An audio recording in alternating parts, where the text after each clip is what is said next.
practical steps that you can take to become a corporate entrepreneur. And I think the last two are the most important. Take a stay to the very end of the video. On average, employees who become an intrapreneurs receive a 27% salary increase after successfully launching a new initiative or product. So is this something you want to think about? Firstly, you have to identify the gaps within your organization. Now, the ability to spot opportunities and gaps within a corporate setting can be a combination of observation, intuition, and data. And you should do a deep dive into the current operations of your organization. What I mean is not just the processes within your department, but the end-to-end processes within the company that produces the product or the service. That way you can identify what is lacking or what are the gaps that need to be filled out. Do a lot of cross-departmental interactions. So talk to people outside of your department about the things you are doing, their unique perspectives, and listen to their perspectives. You'll maybe be able to spot things that need to be done. Do a lot of market research. That includes customer feedback, listening to the customer complaints, reviews, and suggestions. Now, what I'm even saying here is, even if you're in a job that does not allow you to look at customer data, you're not customer facing, it's still important to look at customer reviews, complaints, and suggestions. You should also do a lot of competitor analysis. Look at the people around you that are offering the same product.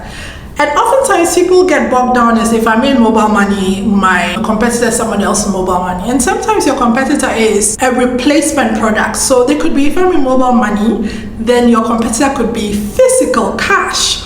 Or if I'm in the entertainment industry, my competitor could not be another person who's singing or dancing. It could just be somebody's at home watching Netflix. Or for some companies, your competitor is the customer apathy, the customer not doing anything. You should spend a lot of time doing industry analysis, reading industry trends. The more industry data you imbibe, the more you are able to spot gaps. Next, build a tribe around your product or services. Gathering a robust network of supporters for your corporate entrepreneurial idea can significantly boost its chance of actually coming to life. So look for a C-level that have an inclination towards innovation and give them a well-crafted pitch. To build a coalition of peers. Gartner research shows that employees who influence informal networks are 40% more likely to have their ideas improved. An example being Microsoft Teams was initially floated and championed by a small group of employees within the organization even before it got executive back. Next, create a prototype. It's important to build a small-scale version of your idea. It could serve as a way of explaining to others what you are thinking. You can do a digital mock-up. You can have a minimal viable product, which is build a stripped-down version of the product with core functionalities.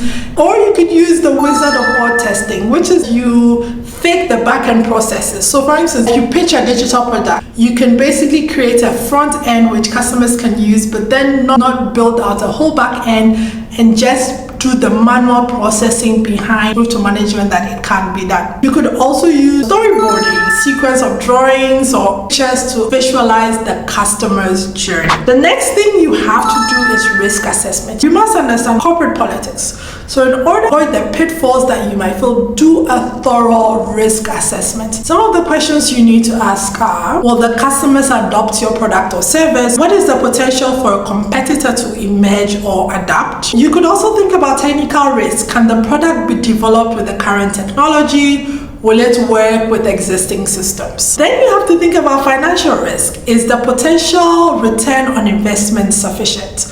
What are the potential chances of exceeding your budget on the project? You could also think through operational risks. Are there vulnerabilities in the supply chain? Are there legal hurdles?